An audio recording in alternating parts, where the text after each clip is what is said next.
Adventures in Sunderland. Thankfully, they have found 16-year-old sailor Abby Sunderland. But now, revelations that her parents reportedly were shopping a reality show. And there's a good chance someone for a round-the-world trip would be in that show. So if she gets lost, and it costs hundreds of thousands of dollars to rescue her, who should pay the price? Lackluster Lakers. Kobe and the boys one loss away from being beaten by the Celtics. Again, all of LA wants to know, can they possibly beat Boston?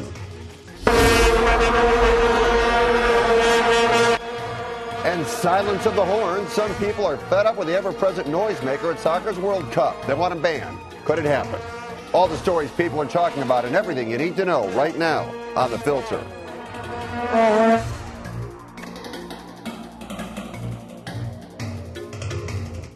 Hello again. Off the top, The Filter forefront, our top 4 of the day, including, should you lose your job for having premarital sex? But we'll begin with this. Last week, we learned that 16-year-old Abby Sunderland was lost at sea. Thousand Oaks native set out to become the youngest to sail the world, and apparently because her parents wanted to get paid. Abby's father, Lawrence, reportedly told the New York Post that he signed a reality show deal to chronicle the adventures of his daredevil kids. You might remember Zach Sunderland became the youngest to sail around the world recently. Now the parents deny the existence of a show, supposedly called Adventures in Sunderland. And according to a report in the LA Times, they've now cut ties with the producer, Tab, to create the show. There's a video description of the show online, so one might believe it's true. Our contributors tonight, Ron Kay and Emmy Award-winning journalist David Reese. Our pictures are furnished by Skype.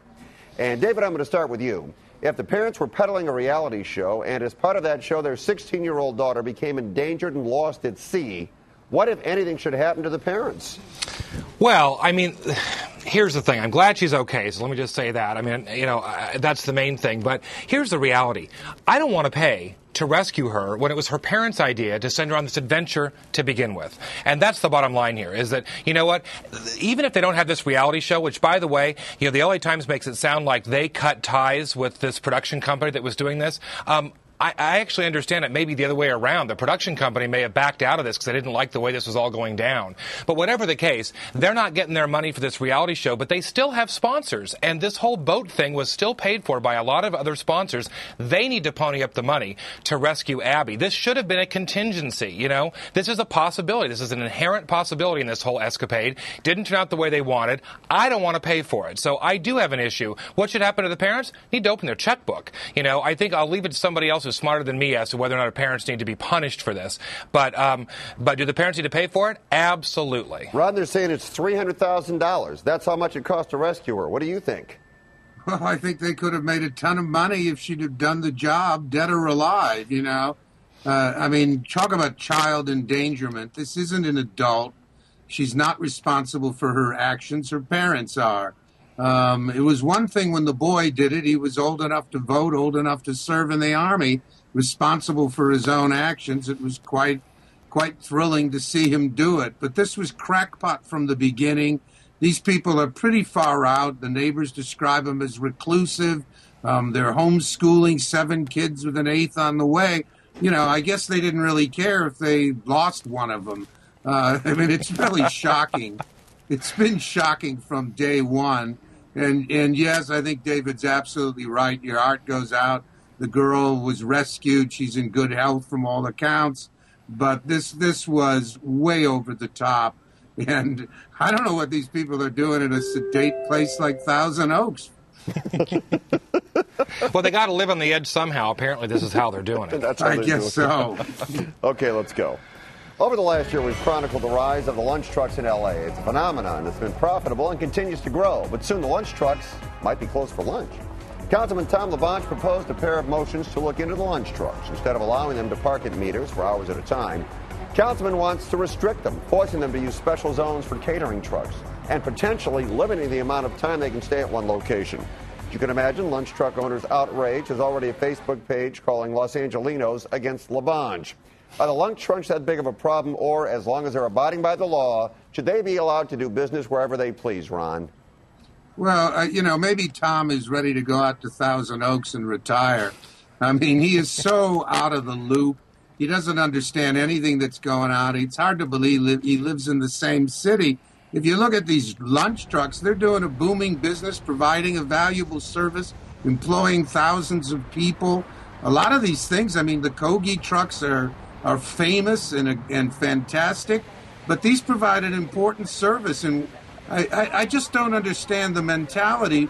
It may be that in some of the communities he serves, like Toluca Lake, they're inappropriate and the people don't want them, in which case he ought to devolve power, empower local communities to set their own rules on things like this. But I guarantee you that in most of the city, the lunch trucks are an important service. Much of it is good food, fresh food. It's certainly healthier than the fast food joints that are making people obese. It's time for Tom to retire. He doesn't have a clue as to what's going on in L.A. He makes no sense if you ever listen to the city council.